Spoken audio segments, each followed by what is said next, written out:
आज माँ महालक्ष्मी पूजा निमंते पवित्र प्रथमाष्टमी अवसर में कंदल नदीपठार माटी अनुकूल हो आसवा सह पोखरी गाँ माँ महालक्ष्मी आगमन निमंते एक प्रस्तुति बैठकी होगा सह चलित वर्ष पूजा विषय विवरणी वार्ता रखिले आयोजक कमिटी माँ महालक्ष्मी पूजा एथर चांदी मुकुटरे झलसिबे माँ महालक्ष्मी।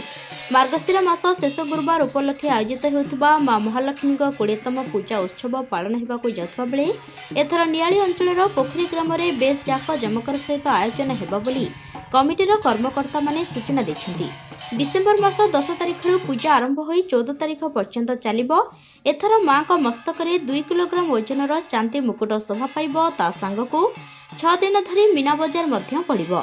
11 और 12 तारिख संध्यारे आखपाख स्कूल पिलामानकु नै 2 दिन नृत्य प्रतियोगिता सहित माँ महालक्ष्मी पूजा सम्मान तथा अंचल और राज्यर अनेक किछि व्यक्ति विशेष मानकु सम्मानित कराजिबार आयोजन हेतुवा बेले 10 और 13 तारिख संध्यारे भजन समारोह और 14 तारिख संध्यारे मेलोडी कार्यक्रम आयोजन हेउछि ता सांगकु मागणा स्वास्थ्य चिकित्सा शिविर रक्तदान शिविर मध्य आयोजन कराजिबो। पूर्णाहुति दिन 2000 श्रद्धालु मानक पई प्रसाद सेवन व्यवस्था करा जायछि। भसाणी यात्रा रे पारंपरिक वाद्य को सामिल कराजिबो बोली कमिटीर मेंबर माने सूचना दैछंती।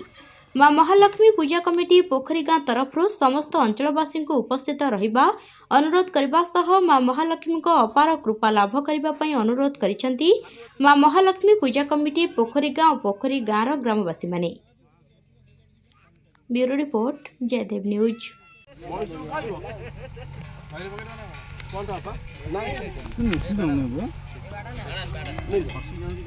बटू केमिति करतला बटू गोली पड़छि